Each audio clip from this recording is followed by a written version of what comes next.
Top 3 videos with disturbing backstories. Today, I'm going to share with you 3 progressively more disturbing stories, and at the end of each of them, I'm going to share the video that is famously associated. Yo, why is my headset gone weird? Wow, child. Hi.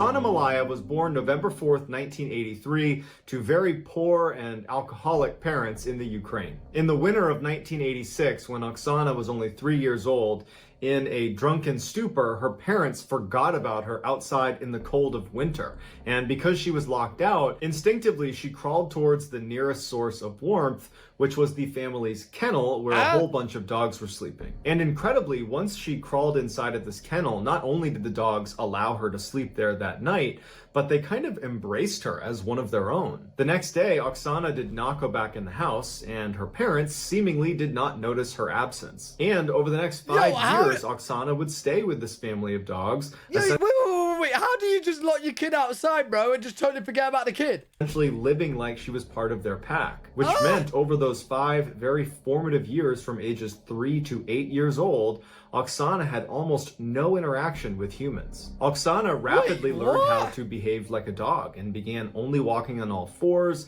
She would bark instead of try to speak, and she would eat raw meat. By the early— Wait, I am confused already, bro. At no point in the 5 years, the family's gone, hey up, where's the kid? Bro, they just thought the kid moved out. Like, what? early 90s, Oksana no longer identified as a human. She identified as a dog. And it was in the early 90s when a passerby happened to see Oksana running around on all 4s in the back of her house in the woods, and they called the police, wondering what was wrong with this person. The police show up, and Oksana's dog family runs out and starts barking at the police to protect Oksana, and Oksana would start barking ferociously to protect herself from being captured. But eventually the police would use meat to lure the rest of the dogs away so they could retrieve the child. When she was taken into custody, doctors saw that she not only had forgotten how to walk on 2 legs, she also couldn't speak. And doctors were concerned that because she had had almost no exposure to human language for all those formative— Hold on. Another question. To say that she was living with the dogs for that many years, why is her hair pretty short? Wouldn't it be longer and more scruffier? What, do dogs give haircuts now? Because I didn't know dogs give haircuts.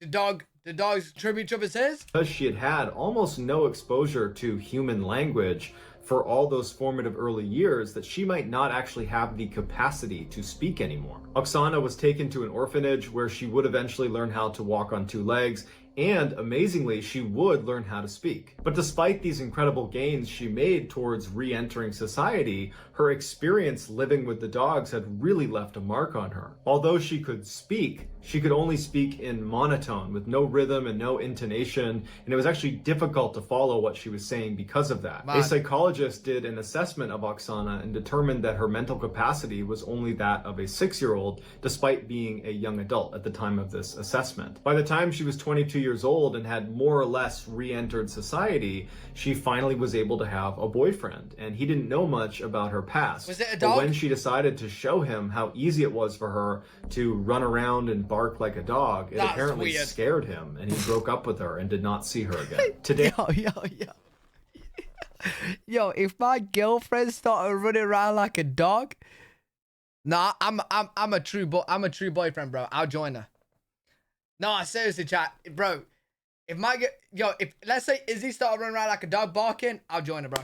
I'll join her. I'll be a dog as well. Screw it. Today, Oksana lives on a farm taking care of animals, and she was recently interviewed on a Ukrainian talk show where she says she no longer wants to live like or act like a dog. She just wants to be a person. Here is some footage of Oksana Malaya acting like a dog.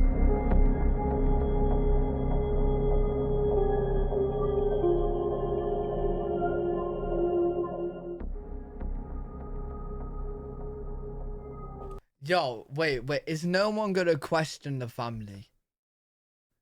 I'm so baffled. Is no one gonna question the family? Like, how on earth a 3-year-old kid you just let live with dogs? I'm so confused, bro. I've got so many questions. After being apart for many years, identical twin sisters Ursula and Sabina Eriksson were finally reunited on May 15th, 2008. Within 24 hours of their long-awaited reunion, the 41-year-old Swedish sisters boarded a ferry for Liverpool, England. They arrived in Liverpool at 8:30 in the morning on Saturday, May 17th, and their first stop was going to the St. Anne's police station, where Sabina would tell them that she's very concerned for the safety of her kids back in Ireland. The police would say, okay, we'll follow up, and they got in touch with their counterparts in Dublin, Ireland, who went over to the house, and everything was fine. So the women leave the police station on foot, and they make their way over to a bus stop, and they ultimately board a bus bound for London at about 11:30 in the morning. So they get in the bus, and they start moving, and the driver asks them to take their luggage and put it in the luggage hold. But the women aggressively refuse to give up their luggage, and in fact, they start clutching their luggage against their chest. So the driver starts to feel really uncomfortable about having these two women on the bus, and ultimately decides to just pull over at a service station outside of the city and tell them to get off the bus. They get off, and the driver ends up calling the police and telling them there's something weird going on with these two women. I don't know what's inside their bags, but you might want to come check it out. As it happened, there was already a police officer at the service station who came right over to the women and started talking to them as the bus driver took off. During their conversation, the police officer felt like these two women were not a threat to anybody, and it was just a big misunderstanding, and they let them go. So the officer leaves, and these two women who don't have a car start walking down the highway on foot. Shortly thereafter, a security camera on the highway picks up the two women walking down the median of this very busy highway, and at some point they try to cross the street. And Wait. Is she holding her head? That's just the head, right? That's not no body. Is that just that's just a head? She's holding her head, bro. Decapitated head, right? That's decapitated. That don't look like it's on. I can't work out if this is somebody's body or not, bro. It looks like she's just holding the head. There's a body. I can't. My eyes are bad. You see a body? Oh, that's a weird looking head. Walking down the median of this very busy highway, and at some point they try to cross the street, and it's obvious as you're watching this video that they're not going to make it. There's so many cars, and immediately Sabina gets hit by a car. Now, Sabina was only grazed by the car, so she was okay, and she and her sister went back to the median of this highway, but enough motorists saw this happen that they called the police. And it just so happened that the responding patrol car that was in the area was being shadowed by a film crew that was filming for a TV show called Traffic Cops. So this patrol car shows up with cameras rolling, and they're able to get the sisters from the median over to the shoulder on the other side of the road, and they're talking to them like, what's going on? What are you doing here? And on camera, everything seems totally fine. Like, there is no major issues here. These women were just stranded and were making some bad decisions walking down a highway on foot. Then all of a sudden, Ursula turns away from the officers and tries to run into traffic. And there are cars whizzing by. They have not stopped traffic. And one of the officers manages to grab her arm, but only gets her jacket, which she's able to wriggle out of before launching into traffic, literally leaping into traffic, and gets hit by a huge truck going 60 miles an hour and gets thrown down the road. Literally a second later, as everyone's like, what is going on? Sabina yells, they're gonna steal your organs! And she leaps into traffic and gets hit by another car. Immediately, police run in the road, they stop traffic, and they go up to Ursula, who was the first to get hit, and they see her legs are definitely broken, but she's alive. As for Sabina, she was totally unconscious, and they didn't know if she was going to make it. When the paramedics finally show up, Ursula, who has the broken legs, fights to sit up, and they're trying to tell her, like, lay down, you're hurt, you have shattered legs, you're lucky to be alive, lay down. She's not listening. In fact, she's violently trying to sit up, and she starts spitting at the paramedics and the police and screaming obscenities at them like they're trying to hurt her. And they're like, we're the police, we're the paramedics, we're trying to help you. At the same time, Sabina regains consciousness, and even though paramedics and police are trying to keep her laying on the ground, she begins fighting her way up and is pushing the police off of her, and finally... Okay. Well, bro, why didn't you just show this at the start? That would explain a lot. They're fucking crazy. They are crazy. Fucking psycho. Look at her. Look at her. Listen, don't judge a book by its cover, but in this situation, she's crazy, bro. Look at those eyes. He stands up and literally squares off with one of the police officers and decks her in the face before running down the road. Police would have to run down the road after her and literally surround her as she's got her fists up like she's going to fight anybody that touches her, and they would have to tackle her to the ground and put her in handcuffs just to keep her from hurting herself. Both sisters would be transported to the hospital, and when they got there, they both apparently were acting normal again. Ursula, because of her broken legs, would be admitted to the hospital, and apparently she would stay normal and would eventually make a recovery and would be released. There were no charges pressed against her. As for Sabina, the doctors checked her out, and she didn't appear to have any injuries. So they released her, and she was brought to the police station to be charged for punching the police officer in the face. That day, Sabina would plead guilty to her charges and would be sentenced to 1 day in custody that she served that night. The next day, she was released. So Sabina leaves the police station on foot, and later that night, she's walking down the road when she sees two men walking towards her who were named Glenn and Peter. She stops them and she says, "Hey, I'm looking for a bed and breakfast. Are there any..." Do you know what? I'm going to stop it right here, right? Because this is just weird. From what they've done and the police are witness, how are they not, like, being deemed as crazy? Like, you scream, they're gonna steal your organs and then jump in front of a lorry. How is that not crazy? How is that not... Yeah, what's in the bag? Were named Glenn and Peter. She stops them and she says, "Hey, I'm looking for a bed and breakfast. Are there any good ones nearby?" And Glenn would say, "You know, it's funny. I own a bed and breakfast. You can stay at mine." Initially, Sabina seemed hesitant, like perhaps this was a trap, but ultimately she agrees, and the three of them go back to Glenn's B&B. Once they got there, Sabina apparently was constantly looking out all of the windows, acting very paranoid. And then at one point, she offers the men a cigarette, and the men accept, and she hands them their cigarette, and she's about to light their cigarettes when she suddenly snatches them out of their mouths and says, "Oh, these might be poisoned," and she throws them in the trash. Just before midnight, Peter leaves, and Glenn and Sabina go to sleep in their respective rooms. The next day, Glenn gets up to make tea and food for Sabina, who's downstairs in the kitchen, but Glenn realizes he's out of tea bags. So he goes outside and he hollers to his neighbor Frank and says, "Hey, can I borrow some tea bags?" Frank gives him the tea bags. Glenn goes back inside. About a minute later, Frank recalls seeing Glenn stagger out of the B&B, clutching his stomach, screaming, "She stabbed me." And apparently his last words were, "Frank, take care of my dog," before he ultimately died. Frank immediately calls the police, and Sabina immediately leaves the B&B and takes off running. She gets to a highway and she's running along the side of this highway, and a motorist named Josh sees Sabina running, and she's clutching a hammer that she's repeatedly hitting herself in the head with as she's... Yo. Let me guess, the police take her and then deem her not to be crazy. Right. The police take her and deem her not to be... Because they didn't know that she was crazy already, bro. Jumping in front of lorries.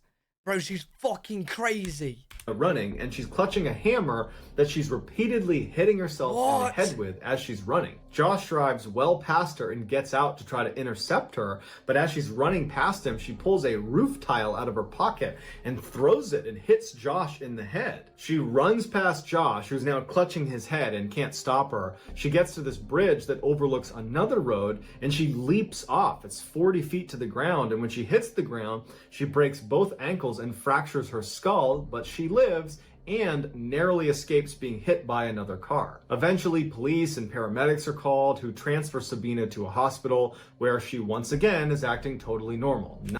If you tell me they let her out, I swear, bro. If you tell me she don't go to a psych ward, I swear, bro, the whole system is messed up. Nothing like the crazy person that killed Glenn or was throwing roof tiles just hours earlier. Sabina would ultimately be arrested for murdering Glenn, and she would plead guilty to manslaughter. But she gave absolutely no explanation of why any of this happened. It was like she didn't understand and was a different person now. The defense claimed that although Sabina certainly killed Glenn, she should have diminished responsibility because she was suffering from a condition known as folie à deux. It's a French term that means madness of two.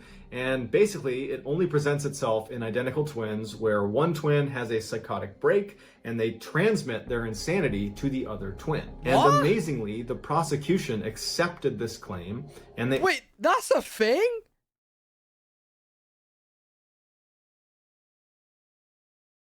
That's a they can like telepathically transmit crazy. Yo, I'm telling you right now, there's so much to this world that we don't understand. Like, I'm telling you right now, we don't know ourselves as much as we think we do. Do you know, like, our capabilities and shit? I bet you any money, like, we have, like, not powers, but you know what I'm saying? Like, we can telepathically communicate or something like that, bro. We just don't know how. Because that is weird, bro. How you telling me there's a thing where twins can connect craziness and, like, pull it onto each other? Like, what?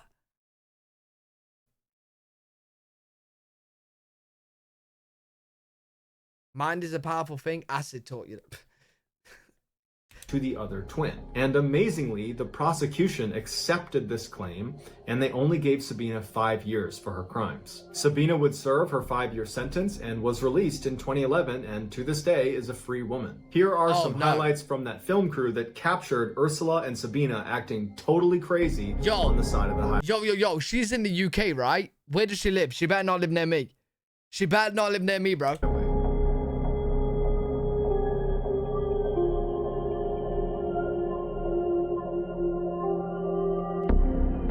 Oh my god. Oh my god.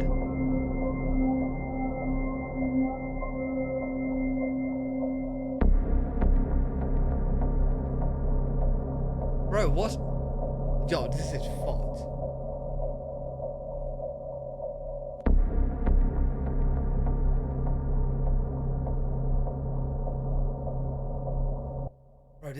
Bro, that's crazy.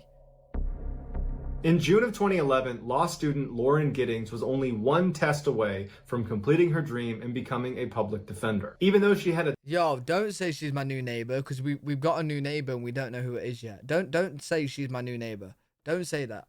ton of studying still to do, she had taken off the first week in June to go to her sister's wedding where she was the maid of honor. Right before she left the wedding to go back to school, she joked with her family that she was going to be locking herself in the library and just studying 24/7 and that nobody should get in touch with her. But when she got back to campus, none of her classmates that she studied with saw her at the library. And in fact, when they didn't see her for a couple of days, they started reaching out to her and texting her and calling her to see if she was okay.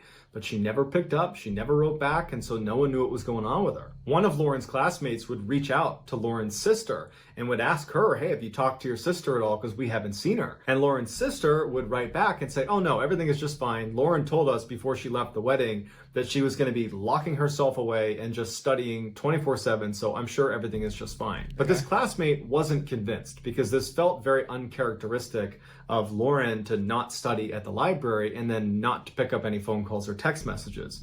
So she would call the police and say, hey, can you please go check on Lauren's apartment, because I think something's wrong. So a police officer goes over to Lauren's apartment and knocks on the door. Lauren doesn't answer. They try the door, it's locked. The officer goes outside and looks around the outside of her apartment. There's no broken windows. There's no obvious signs of a break-in. And so the officer leaves and says, I can't do anything else unless you guys file a missing person report. So a couple of days go by and there's still no word from Lauren. And at this point, Lauren's family is now concerned and they do file a missing persons report. So the police go back to Lauren's apartment. They try knocking. She doesn't come to the door. The door is still locked. So they get the owner of the apartment building to open up her door. And when they go inside, Lauren's not in there. And at first, it doesn't seem like anything is wrong until they notice her cell phone, her keys, her purse, and her laptop are all still in there. Okay, this made the police think there could be something sinister happening here. And so they went to Lauren's friends and family and they asked, does she have any enemies? Does she have any reason to be fearful for her life? Initially, they said, no one would want to harm Lauren. Everybody loves Lauren. But Lauren's sister would say to the police that there was actually one comment Lauren made a year ago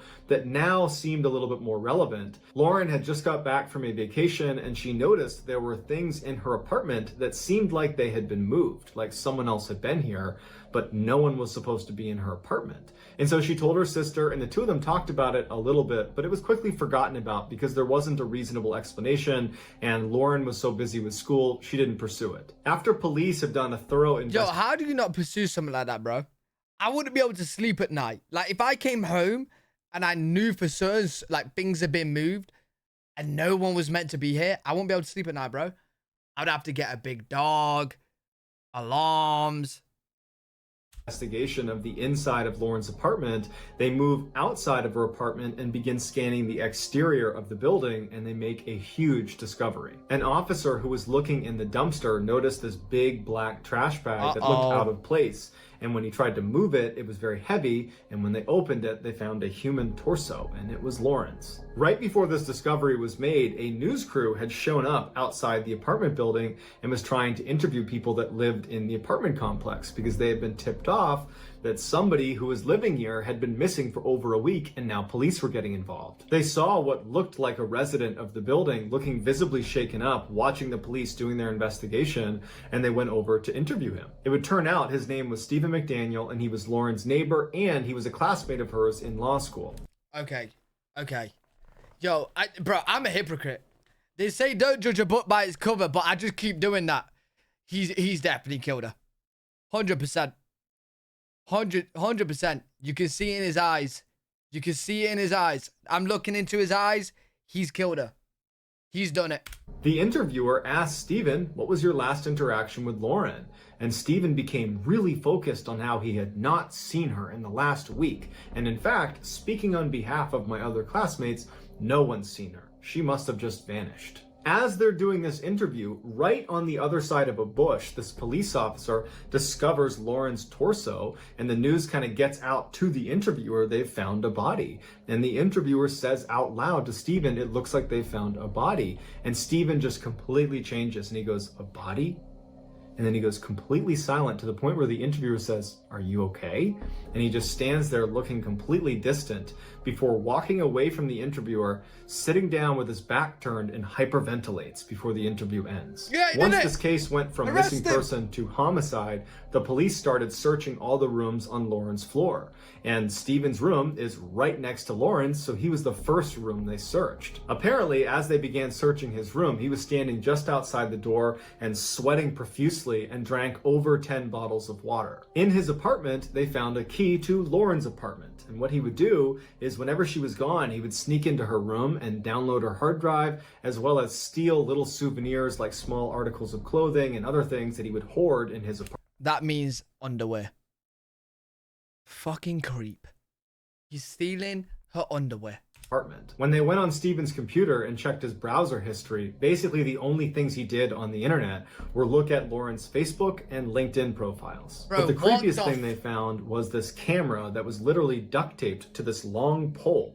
And on the camera were all these surveillance videos of Lauren, because what he would do is he would go outside and he would hoist up this camera and he would film her through her windows in the middle of the night. Stephen was quickly charged with Lauren's murder, to which he pled guilty, and he would openly confess to the details of how she died in court. Most times, he used this surveillance footage to confirm she was not in her apartment so he could sneak in and steal from her. But on the day she was murdered... Wait, that's a completely different guy.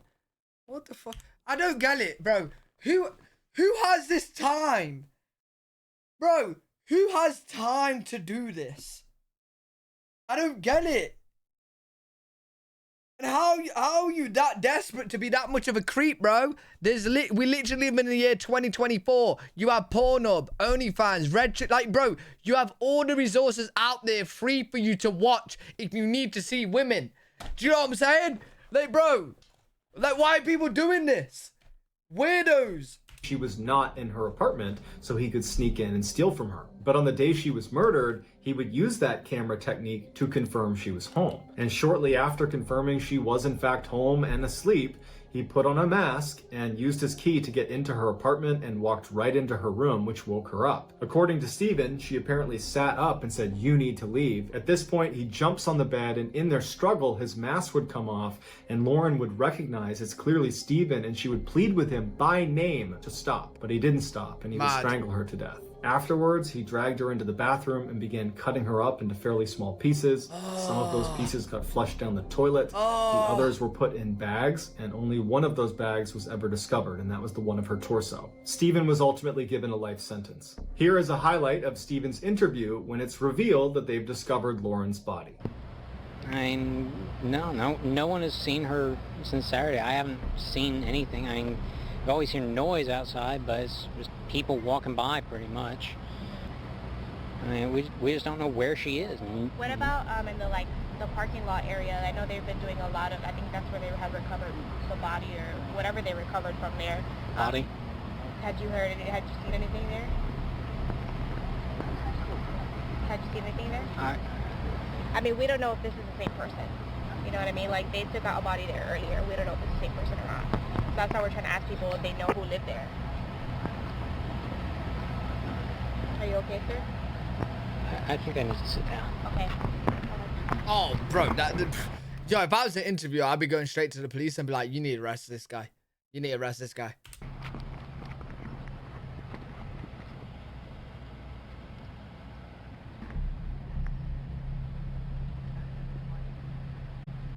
So that's going to do it, guys. Let me know what you thought of these. Yo, people are messed up, man.